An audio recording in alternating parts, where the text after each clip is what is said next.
Welcome back to Quit Your Job. We're following 5 people who left successful careers in order to become their own boss. Up next, an animal lover with big green dreams. While working at a cubicle job, Virginia Donohue wished for a way to bring her dog to work with her. They say be careful what you wish for. Today, Virginia has over 100 dogs and cats at work. She's the director of Pet Camp. When we're full, we have 190 dogs and cats. So we kind of went overboard a little in that direction. But you have to truly love dogs and cats to do this. Virginia Donohue and Mark Clayman were avid environmentalists and animal lovers.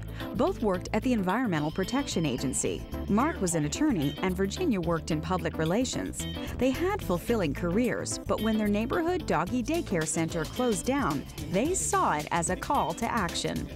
We were both working for the federal government, and we were restless, and we were looking for a way to bring our dogs to work. I had this goal: dogs would play, and it would be fun, and be, it would be a great guilt-free experience for people. They wouldn't have to say, oh, I'm sending my dog to the gulag. They're going to go to camp, they're going to have fun, it's going to be fabulous. Experts say the secret to success for a startup business like Pet Camp is to make sure it's work you find rewarding. I can't emphasize enough that you have to be passionate about what you do. What you usually see with people who've been really successful financially is that it's tied to just who they are. They live and breathe their business. They love it so much that they would do it even if they weren't making money. Today, Pet Camp is a 19,000 square foot daycare facility for dogs and cats. They board animals overnight while pet owners are on vacation, and some clients bring their dogs for a day visit to socialize with the other dogs or have a physical therapy session in Pet Camp's pool. The dogs, if they're well socialized, they get group play twice a day. We also have a swimming pool, one-on-one time, a wide range of doggy treats, and we have bathing. For the cats, we have one-on-one playtime. Cats don't do group play.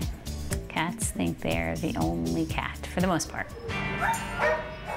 I think in any business, you have to be constantly reinventing yourself, constantly innovating, constantly looking for the new, better thing.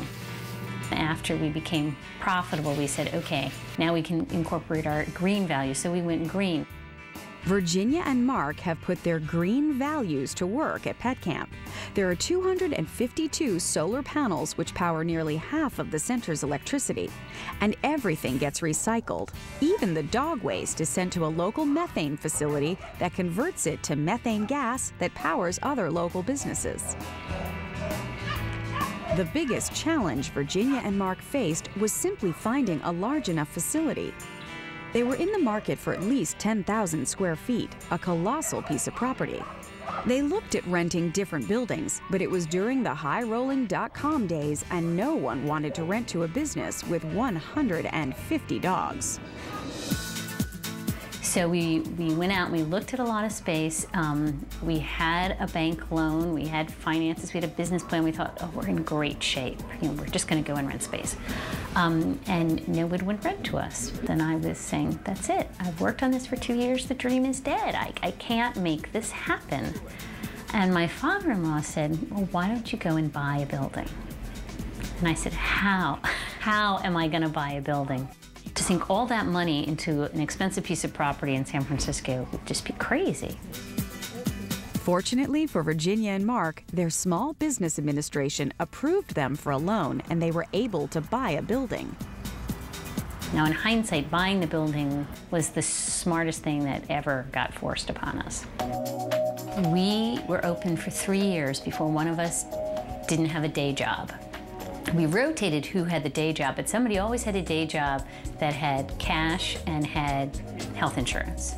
No matter how successful you ultimately become, you're not making enough money to live on in the beginning. So I think I think in a big sense, that's the hardest part about opening up a new business. I tell a lot of my clients that it's really important for them to get a jump start on their business while they're still working for a number of reasons. One is that they already have the financial stability. Figure out the name of their business. You can file for your business license, get business cards, work on your website, buy some of your equipment, set up your office space. Constantly coming up with new ideas, Virginia has concocted a secret recipe for doggy ice cream cones, popsicles. Made with special ingredients, this treat has dogs howling with excitement. I said, what can we create that's going to be good for dogs and fun? And basically looked around a lot of dog recipes and put one together that's for frozen yogurt for dogs, and I can testify dogs love it. One thing I really like about Pet Camp is the way they don't hesitate to do something extra for your dog or for you. Whenever you're going away, even if it's on vacation or you're going on a business trip, it's always a nerve-wracking time to be away from home. Originally wanting a job where they can take their dogs, Mark and Virginia have created an animal empire. One of the largest pet facilities, Pet Camp is now on their way to opening up a new cat camp location. Ever growing and expanding their ideas, Pet Camp is the place to take your animal. Customers keep coming back to us because we take phenomenal care of their dogs. We're here to pick up Moose. And we really, really care about them and their pets. We know all of these dogs and cats. We are personally invested in this business. When you come here, either Mark or I is here most of the time. This is not some chain operation where you don't really know who's bottom line responsible for your baby. Oh, hey, you're never us. It's been so long. You are so clean. Oh my God, I don't think you've ever been this clean. What's going on, boys?